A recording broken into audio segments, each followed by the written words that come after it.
मालूम नहीं था कि पहले मुझे ही बुला लिया जाएगा। वैलेंटाइन वीक चल रहा है, चूँकि मैं कहानियाँ सुनाता हूँ, लेकिन मैक्सिमम जो लोग हैं यहाँ पर वो कविताओं में और शेर व शायरी में उस्ताद हैं।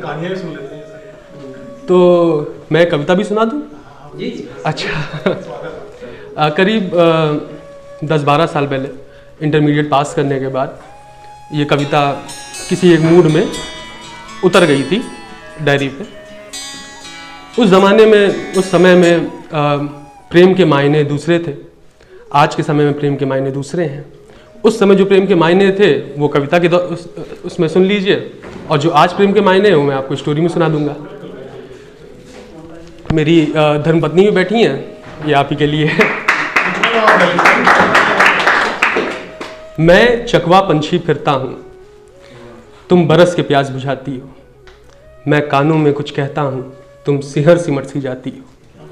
अच्छा, प्रेम जो है ना, ये पार्ट टाइम जॉब नहीं है, ये फुल टाइम जॉब है। जब वो है तो वो है, जब वो नहीं है तो उनके ख्याल है। तो पूरा दिन कैसे चलता है देखते हैं, सोने चलते हैं। मैं करवट का रुख करता हूँ, तुम तकिए सी बन जाती हो। ख्वाबों का चोला पहन के तुम मेरी रात का साथ निभाती हो। शहर की पहली किरण सी तुम मेरी आंखों पर जब पड़ती हो। नींद को दूर भगा के तुम मेरी आंखों में बस जाती हो। अपने हाले दिल को जब पन्नों पर अंकित करता हूँ, अंकित मेरा घर का नाम है।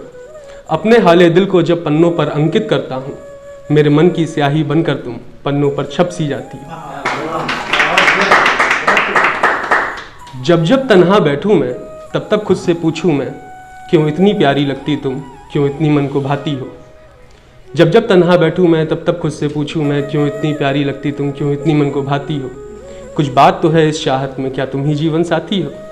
Thank you. अच्छा, प्रेम की 3 अवस्थाएं होती हैं। प्रेम जब पैदा होता है तो वो बायोलॉजिकल नीड की तरह पैदा होता है, जो हमारा पहले अट्रैक्शन होता है, लव एट फर्स्ट साइट जिसको कहते हैं। उसके बाद वो साइकोलॉजिकल लेवल पे जाता है, एक साइकोलॉजिकल नीड बन जाती है। और जब आप इन दोनों अवस्थाओं को पार कर जाते हैं तो जो तीसरी अवस्था होती है, उसमें प्रेम आपको ईश्वर बना देता है। वो प्रेम थैंक यू, वो प्रेम किसी एक इंडिविजुअल के लिए नहीं होता है। आप खुद प्रेम का सोर्स बन जाते हैं। आप अपने बीवी के साथ हैं, अपने बच्चे के साथ हैं, अपने नौकर के साथ हैं, अपने दोस्त के साथ हैं, या किसी पेड़ पौधे के साथ हैं, आप प्रेम में ही होते हैं।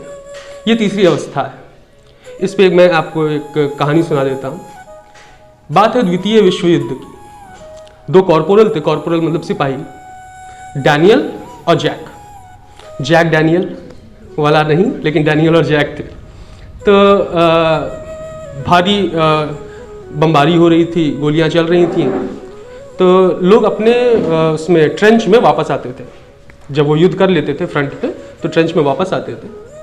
और कुछ लोग पहुंच पाते थे, कुछ लोग नहीं पहुंच पाते थे, कुछ लोग वहाँ पर उसमें जंग में शहीद हो जाते थे। तो ये 2 दोस्त थे, दोनों में बहुत अपार प्रेम था।